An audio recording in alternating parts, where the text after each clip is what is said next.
Velkommen til denne tekniske guide om Lenovo Ideapad 500. Vi er Kelatos Informatika, specialister i teknisk reparation. Vi henter din enhed hjemme hos dig, udfører en gratis diagnose og sender dig et tilbud, før vi reparerer. Ingen opkald, ingen ture. Vi holder til på Calle Joaquin Maria Lopez 26, Madrid. Bekvemt, gennemsigtigt og professionelt. Link i beskronerivelsen. Hvis din Lenovo Ideapad 500 kun virker, når den er tilsluttet stikkontakten, er det et tegn på, at batteriet er defekt. Dette kan ske over tid, når batteriet slides og ikke længere kan holde strøm. Hvis du ikke reparerer det, vil du blive nødt til at have den tilsluttet hele tiden, hvilket kan være upraktisk og begrænse din mobilitet.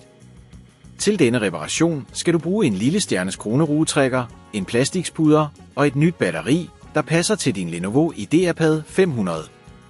Start med at slukke din enhed og tage stikket ud. For at åbne den, skal du forsigtigt indsætte plastikspuderen mellem skærmen og bunden af enheden. Vær forsigtig, så du ikke beskadiger plastikken. Når du har åbnet den, skal du finde det defekte batteri. Det er normalt placeret i midten af bunden. Du skal fjerne de S-kroneruer, der holder batteriet på plads. Husk at tage billeder undervejs, så du kan huske, hvor hver S-kronerue hører hjemme. Når du har fjernet S-kroneruerne, skal du trække batteriet opad for at løsne det fra forbindelserne. Vær forsigtig med kablerne, så du ikke beskadiger dem. Tag det nye batteri og sæt det i den samme position som det gamle.